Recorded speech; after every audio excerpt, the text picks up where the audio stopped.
Vamos juntos abrir as nossas Bíblias no Evangelho de Jesus Cristo, segundo escreveu o evangelista Lucas, capítulo 8. Vamos ler a partir do versículo 22 até o versículo 24. Evangelho de Jesus Cristo, segundo escreveu Lucas, capítulo 8, versículo 22 em diante. Amém? Amém. Glória a Deus. Vamos ler então a santa, bendita e eterna palavra de Deus. Diz assim: ora, aconteceu em um certo dia que ele entrou no barco com seus discípulos e disse-lhes: vamos para o outro lado do lago. E eles partiram. Mas quando navegavam, ele adormeceu. E desceu uma tempestade de vento sobre o lago, e enchiam-se de água, estando em perigo. E chegando-se a ele, o acordaram, dizendo: Mestre, mestre, estamos perecendo. E ele, levantando-se, repreendeu o vento e a fúria da água, e eles cessaram, e houve calmaria. Podemos dizer amém? Amém. Glória a Deus. Irmãos, uma passagem muito conhecida nas Escrituras. Eu vou ser bem sucinto, não vou me delongar, mas peço a todos que estejam bem atentos. Para nós compreendermos essa passagem, que parece muito simples, né? É necessário a gente prestar bastante atenção, olhar bastante atenção para toda a perícope, que é a passagem toda.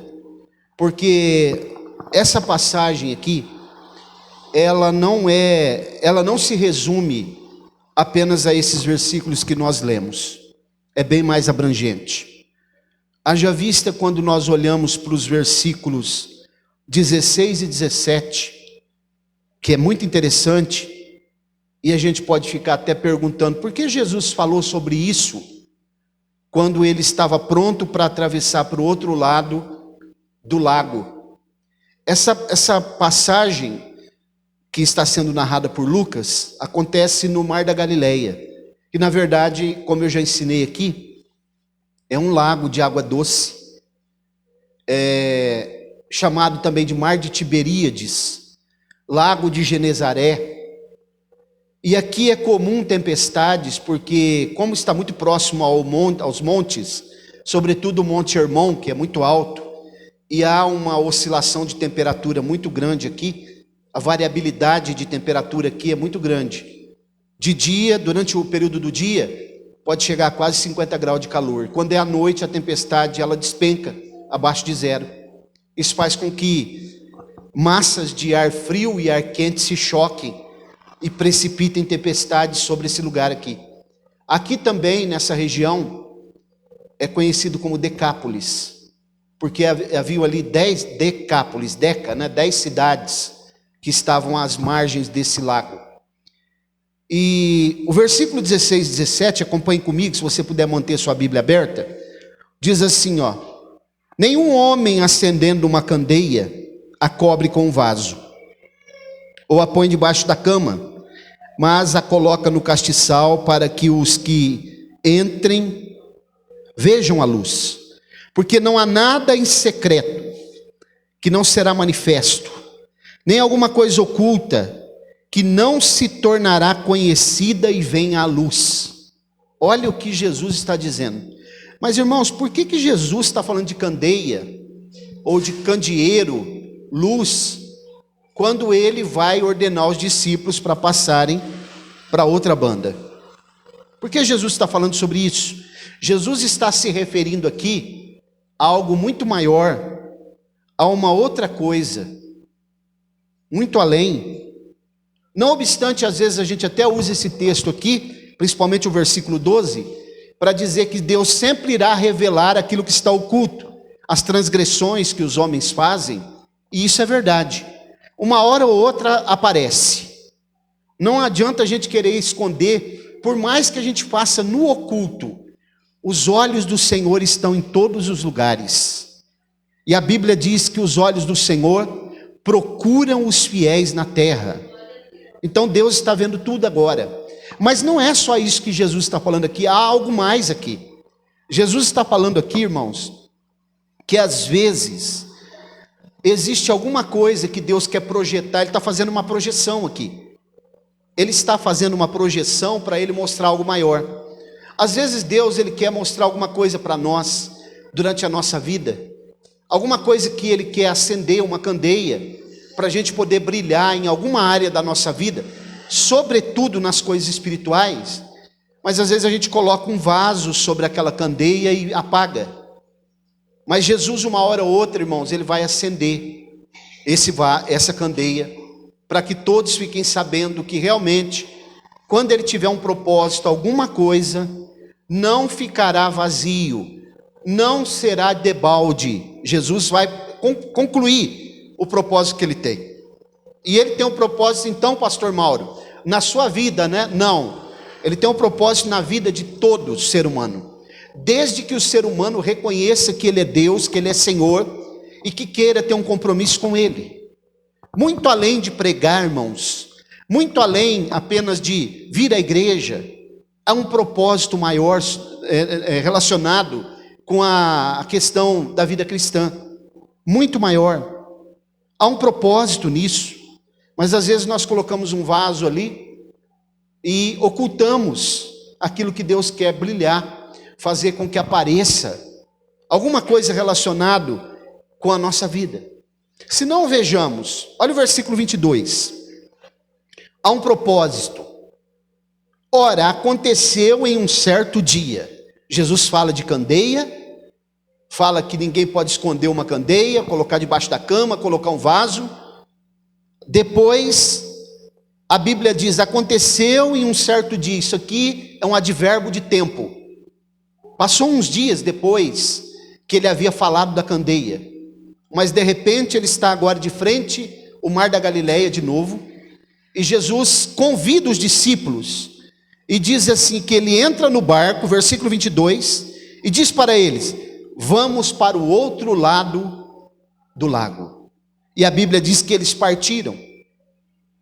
Isso aqui é muito importante a gente entender. Ele convida para que eles passem para o outro lado. Aí eu fiquei pensando, lendo o texto, olhando, o que tinha do outro lado, irmãos? Na cidade de Gadara especificamente, que é uma das cidades da Decápolis, das 10 cidades. Hoje, se nós fôssemos lá, hoje essa cidade, ela faz parte do território da Jordânia. Jesus convida eles, vamos para o outro lado. Precisava passar para a outra banda. Eles entram no barco. O que tinha lá do outro lado? Se vocês lerem aqui o que o texto está mostrando, não está com muitos detalhes, mas o outro evangelista, ele vai falar que Jesus vai na direção do cemitério. Eu fiquei pensando, irmãos, o que Jesus foi fazer no cemitério?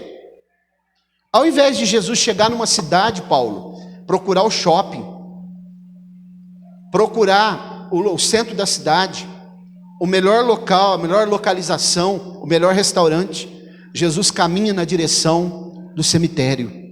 É por isso que ninguém é igual a Jesus. Jesus quebra os paradigmas.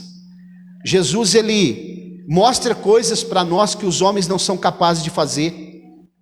E a Bíblia diz que ele vai, sabe por que Jesus vai na direção do cemitério? Porque existia um clamor ali. Existia alguém ali que era como uma candeia apagada. Sobre ele estava um vaso, porque esse homem não era visto por ninguém. A Bíblia diz que ele não tinha casa. A Bíblia diz que ele não tinha casa. Olha o versículo 27. A Bíblia diz que quando ele desembarcou, saiu-lhe ao encontro vindo da cidade. Por que vindo da cidade? Porque Jesus foi na direção do cemitério. Um homem que desde muito tempo estava possesso de demônios. Não usava roupas, nem habitava em casa, mas nos sepulcros. Perceberam porque Jesus convidou? Hoje é um culto de missões, né? Às vezes nós não pensamos nisso. Quantas pessoas nesse momento estão apagadas? Às vezes até alguns que já passaram pela igreja, né? Mas se apagaram. E é preciso atravessar do outro lado, como Jesus faz aqui, para que a palavra possa alcançá-los. E a palavra é o combustível para que eles possam, a candeia possa acender. Jesus vai encontrar-se com esse homem. Havia um pedido de socorro que ninguém ouvia. Mas Jesus sabia. Ele sabe. Ele conhece. Ele esquadrinha os corações. Jesus sabe tudo, irmãos, que está passando na sua vida, na sua família, na sua casa, nos bastidores. Aquilo que você fala com Ele, as pessoas não entendem. Aquilo que você guarda no coração, o choro pela madrugada, momento de angústia, tribulação, perplexidade. Jesus está olhando para tudo isso e Ele não perde nenhum detalhe, porque Ele não é como nós. Irmãos, por isso que eu bato tanto nessa tecla. Servir a Deus vai muito além. Servir a Deus requer você estar mais próximo dEle. Quando nós estamos mais próximos dEle, nós estamos em segurança. Glória a Deus. A Bíblia mostra que Ele vai até esse homem. Ele usa a metáfora da candeia, que estava com um vaso sobre que ela não pode ser escondida, porque por mais que a sociedade de Gadara ignorasse esse homem, ele estava lá. Por mais que nós ignoremos as prostitutas, os homossexuais, as pessoas drogadas, as pessoas que estão embriagadas, caídas na rua, as pessoas que estão perdidas na prostituição, eles estão por aí, e Jesus está olhando para eles, e a igreja tem a mensagem de resgate, mas às vezes nós nos calamos. É só olhar, irmãos, a igreja aqui hoje, ó. Cadê as pessoas que deveriam estar aqui hoje, que falam que vão pregar o evangelho, que vão fazer isso aqui? Não estão preparados, não estão preparados para isso. Observem, o que é que Jesus está ensinando? Irmãos, nós precisamos passar para o outro lado. Jesus convida eles, não é à toa, tinha uma missão. A candeia aqui precisava ser acesa. E mais uma coisa, quando ele fala de passar para o outro lado, isso se refere a uma missão que Deus tem para cada um de nós, atravessar. Estou me lembrando de uma passagem, quando o apóstolo Paulo, lá em Atos capítulo 16, 17 por ali, ele tinha o desejo de pregar na Ásia, mas a Bíblia diz que o Espírito de Cristo não permitiu, e de noite ele estava dormindo, e ele teve uma visão, um sonho de um homem da Macedônia, que disse para ele: atravessa a Macedônia, passa para o outro lado, pedido de socorro também. E eles foram para lá, ele e seu companheiro Silas, e a Bíblia diz, irmãos, a Bíblia mostra que o primeiro lugar onde o evangelho foi pregado na Europa foi na Macedônia, porque ele passou para o outro lado. Enquanto nós estivermos estagnados, braço cruzado, não tomarmos uma posição, nós não estendermos a mão e começarmos a pregar, parar de ser covarde, né? Não vai acontecer o milagre, não vai acontecer. Olha o versículo 23.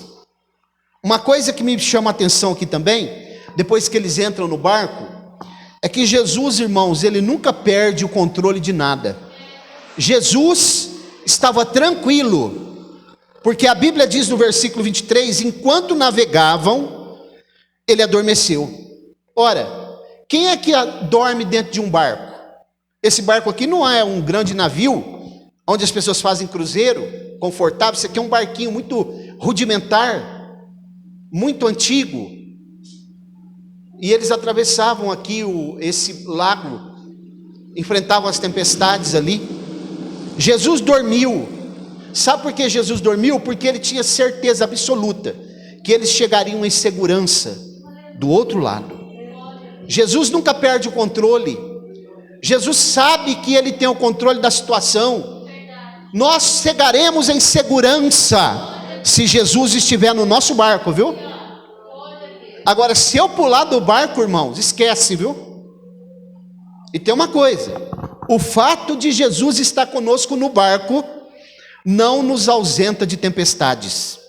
Ele estava no barco, mas a Bíblia diz que de repente começa um vento, o vento começa a soprar. Olha o versículo 23, acompanhe comigo.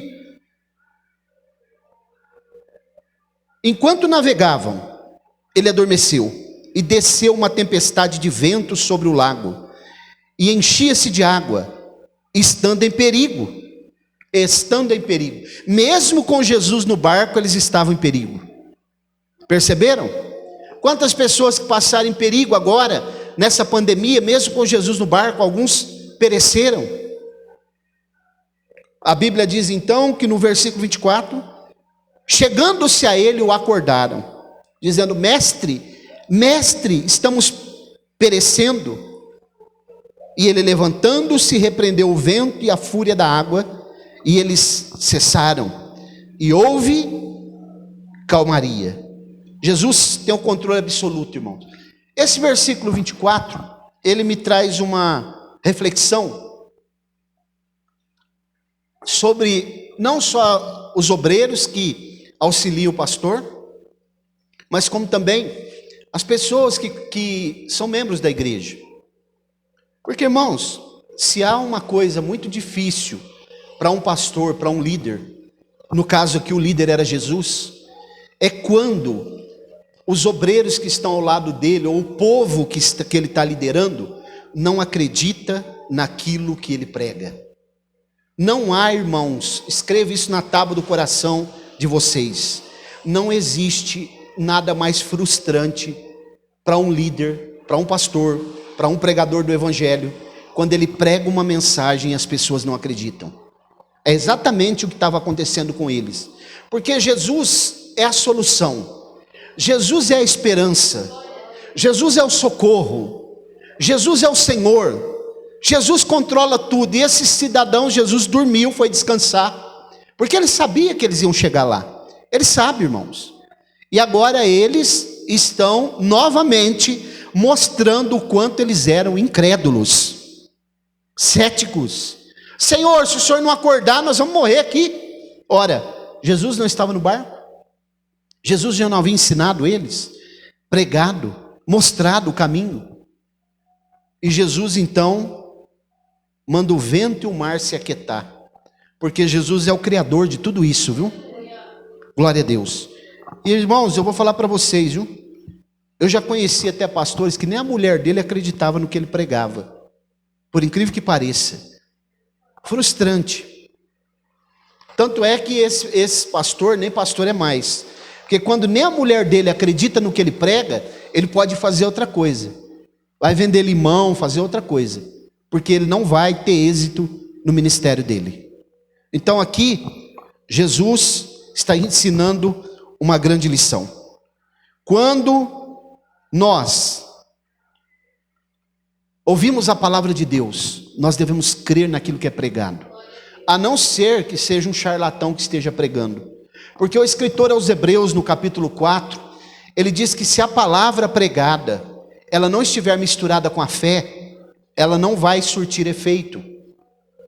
O ingrediente indispensável para que a palavra ela tenha poder é a fé, é eu crer naquilo que está sendo pregado, porque essa palavra é profética.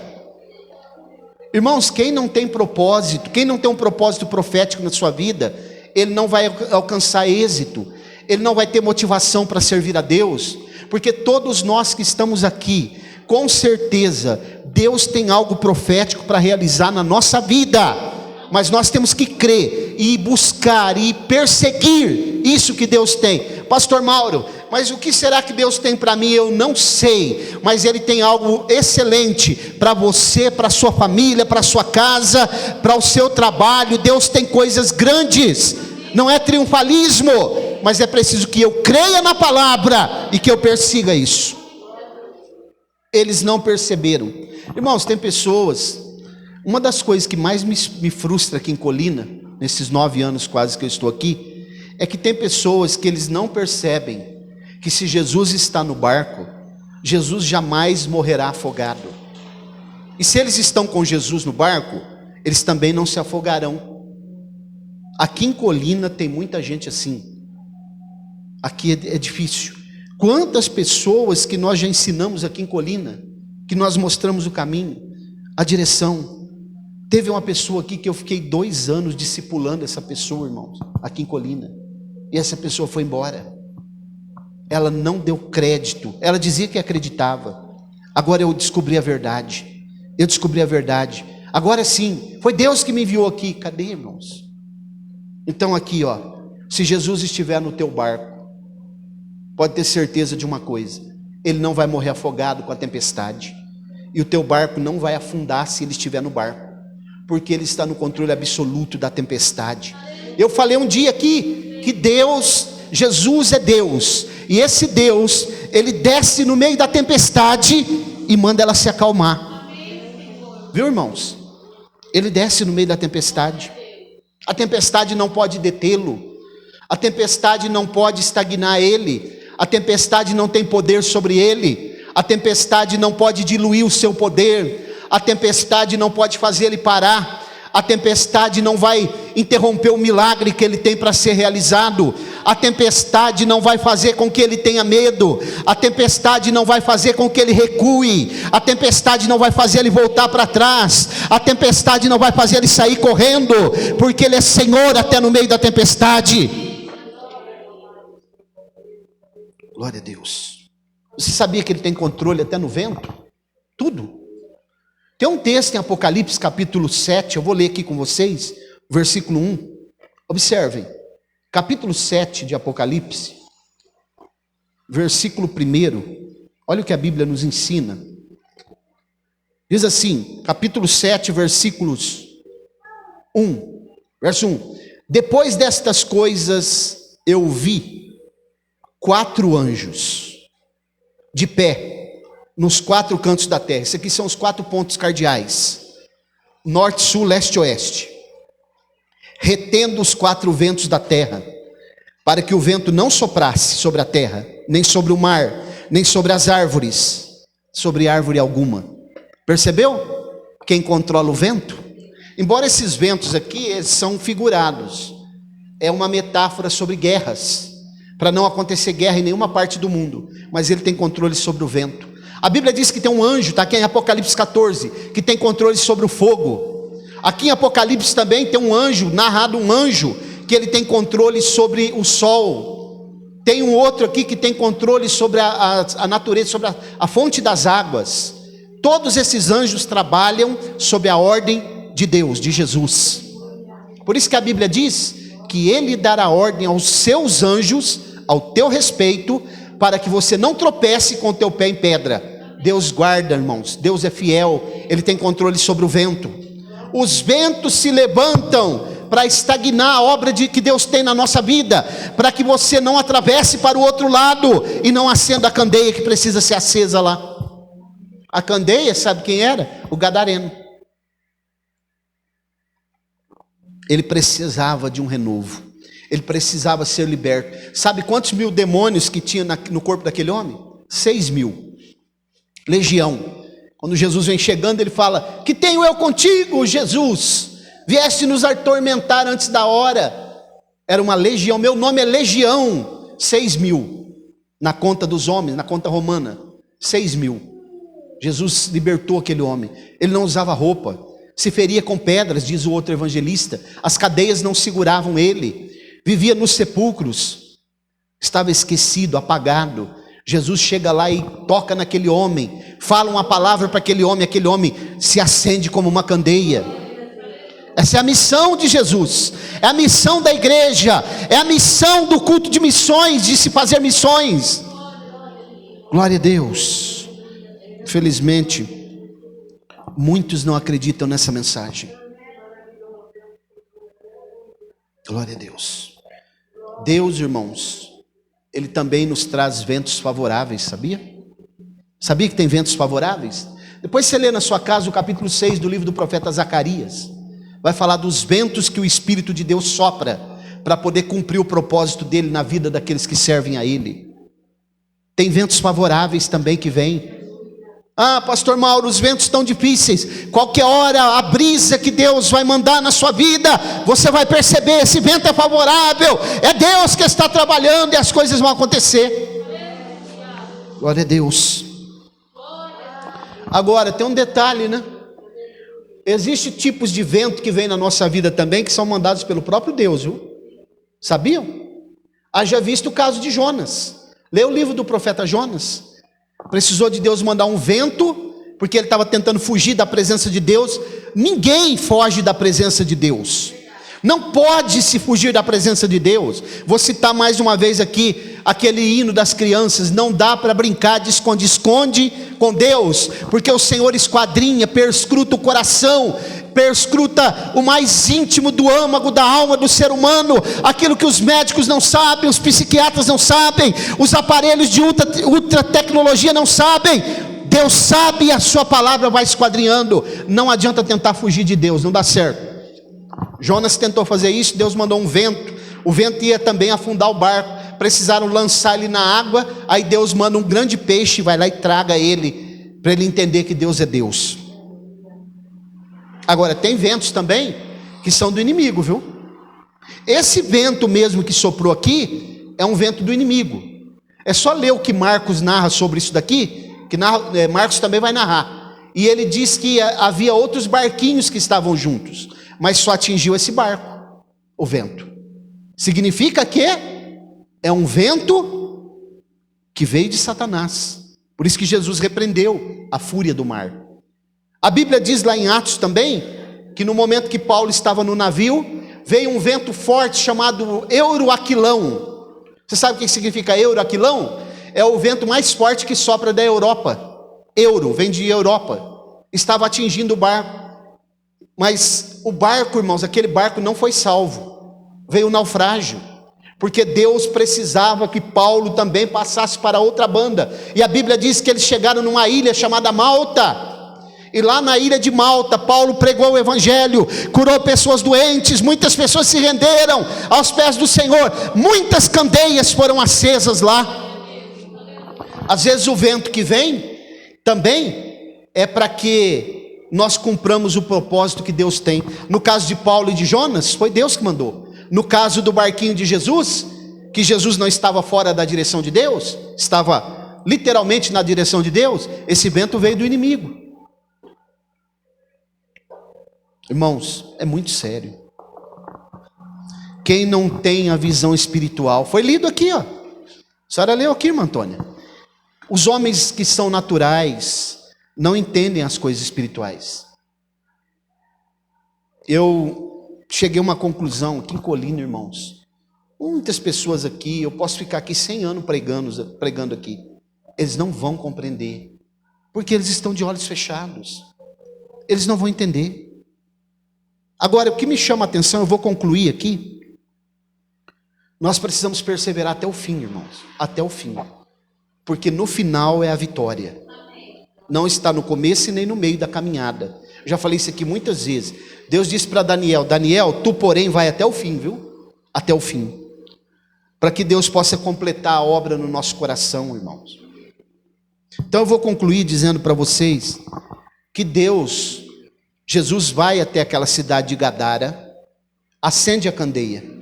Se você acompanhar comigo o capítulo 8 de Lucas, os versículos 38 e 39, olha que coisa interessante. Esse homem que foi liberto, ele queria seguir a Jesus, ir com Jesus, voltar com Jesus. Olha o que a Bíblia diz, versículo 38. E o homem de quem haviam saído os demônios, observe, no plural, não é um demônio só, lhe pedia para que pudesse estar com ele. Mas Jesus despediu ele dizendo: olha aqui, presta atenção aqui, ó. Você não pode ir comigo.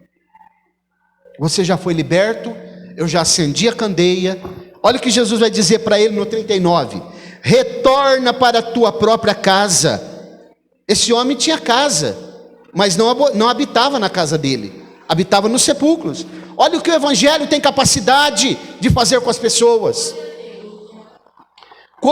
Agora ele diz assim: você vai para a tua casa, 39, e mostra quão grandes coisas Deus fez por ti. E ele foi pelo seu caminho publicando, ele não guardou para ele. Isso aqui é pregação do evangelho, notícia boa, notícia alvissareira, boas novas de salvação. Ele foi publicando por toda a cidade quão grandes coisas Jesus lhe fizera. Perceberam? Jesus foi embora, mas ele ficou. O que Deus está nos ensinando aqui, irmão? Irmãos, se eu chegar embora aqui dessa cidade, viu? E pode ser que isso aconteça, talvez muito antes do que vocês estão pensando. Vocês devem continuar o trabalho, viu? Vocês devem continuar o trabalho aqui, ó, publicando o que vocês aprenderam aqui nesse período de 9 anos. Porque esse homem fez, ele não guardou para ele. Ele não guardou para ele, ele saiu publicando as pequenas coisas que Deus fez, as grandes coisas que Jesus havia lhe feito. Glória a Deus, porque aquilo que Jesus faz é grande, aquilo que Jesus faz é extraordinário.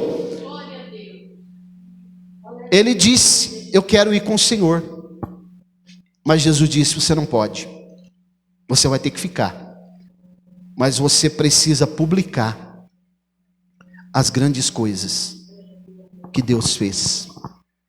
E ele entendeu literalmente o que Jesus havia falado para ele. Irmãos, há uma candeia para ser acesa do outro lado. Peça para Deus revelar no teu coração que candeia é essa. Você deve saber. Essa candeia pode ser a sua família, que está apagada, viu? Essa candeia pode ser alguma coisa que você deixou para trás durante o caminho. Essa candeia pode ser... Esse microfone está abaixado, né? Porque começou um barulho aqui agora. Irmãos, pode ser alguma coisa que ainda Deus precisa fazer, mas você tem que passar para o outro lado, viu? Quem tem ouvidos para ouvir, ouça. Guarda essa palavra no teu coração. Vamos orar, coloque-se de pé. Glória a Deus. Soberano e eterno Deus,